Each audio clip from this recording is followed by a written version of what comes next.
শিল্পী তো কাদামাটির মতো, শিল্পীকে ধমক দিয়ে কাজ করানো যায় না, শিল্পীকে বুঝিয়ে কাজ করতে হয়। আমি খুব সিনেমার পরিচালনার চেয়ে ভালো লিখি। আমার জীবনের শ্রেষ্ঠ মেকিং ছবি ওটা। আর এক ভদ্র মহিলা ছিলেন, তার নামও রেবেকা। তারপর ছিল মুকুল তালুকদার, আমাদের জ্যাকি, ববি। ছবিটি ব্যবসাও করেছে ভালো। জি,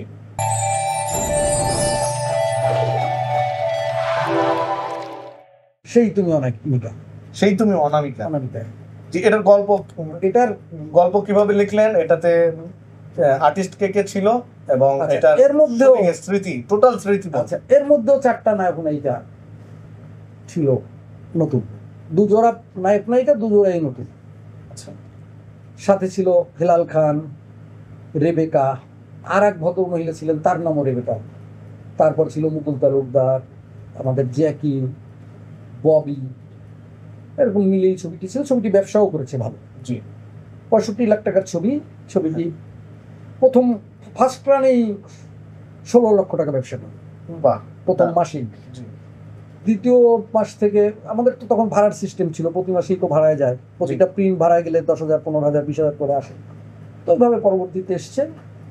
ওই ছবিও আমি নতুনদের নিয়ে কাজ করতে, যে তো নতুনদের তো বুঝিয়েই কাজ করতে হয়, ধমক দেওয়া যায় না। ধমক দিলে তারা সিকোয়েন্সের মধ্যে ঢুকতে পারে না, দৃশ্যের মধ্যে যেতে পারে না। মানসিকতা, শিল্পী তো কাদামাটির মতো, শিল্পীকে ধমক দিয়ে কাজ করানো যায় না, শিল্পীকে বুঝিয়ে কাজ করতে হয়। তো ওই ছবিটি আমি আমার জীবনের শ্রেষ্ঠ মেকিং ছবি ওটা। আর মেকে ওইভাবে করতে পারবো কিনা। গল্পটা লিখছিলেন, সংলাপ, চিত্রনাট্য আমার, কাহিনীটা ছিল আনোয়ার সিরাজি নামে এক ভদ্রলোক, আমাদের ফিল্ম ডিরেক্টর। জি, আনোয়ার সিরাজি ভাই। হ্যাঁ, ওনার হলো কাহিনীর মূল গাঁথুনিটা ওনার, কাহিনীটা ওনার। জি, ওই কাহিনীটা নিয়ে আমি চিত্রনাট্য এবং সংলাপ আমি দিই। আপনি লিখছেন? হ্যাঁ, আমি লিখেছিলাম। আমি খুব সিনেমার পরিচালনার চেয়ে ভালো লিখি। এটা আমাকে বিখ্যাত সব রাইটাররা বলেছে যাদের সঙ্গে কাজ করেছি। যেমন আমাদের দেশের ফিল্ম সিনেমার কাহিনীকার যারা ছিলেন, যেমন আহমদ জামান চৌধুরী সাহেবের সাথে ছবি করেছি একটা, আমি লিখতাম ওনার সাথে। প্রফেসর সাইদুর রহমান সাহেব, বেলাল আহমেদ ভাই, তারপরে আমাদের জহরুল হক সাহেব, তারপরে আসেন আমাদের ছোটকু আহমেদ ভাই, সর্বশেষ এটিএম শামসুজ্জামান ভাই। এনাদের সবার সাথেই আমি সংলাপের কাজ করতাম, লিখতাম। ওনারা সবাই বলতো, আসলে তুমি খুব ভালো সংলাপ লেখো, খুব ভালো সংলাপ লেখো। তো সেই ক্ষেত্রে আমি অনেকগুলো ছবিরই সংলাপ লিখেছি, কাহিনী লিখেছি। আমার নাম যায়নি, সিনিয়ররা যারা কাহিনীকাররা আমাকে নিত, আমি লিখে দিলে ওনাদের নামেই যেত, আমি আমার পারিশ্রমিক পেতাম। তো আমার যে 2-3টে ছবি, খাস জবিন, এটা আমার সংলাপ, সজল পিয়া আমার সংলাপ চিত্রনাট্য, সেই তুমি অনামিকা আমার সংলাপ চিত্রনাট্য। বর্তমানে আরেকটি ছবি আমি করছি, আপাতত নামাসে ভালোবাসার দিওয়ানা, ওটারও সংলাপ, কাহিনী, চিত্রনাট্য সব আমার। এটাও সব নতুন ছেলে মেয়ে। হ্যাঁ, প্রডিউসাররা আমার কাছে কেন যেন আসে, নতুন ছেলে মেয়ে দিয়ে ছবি বানাই।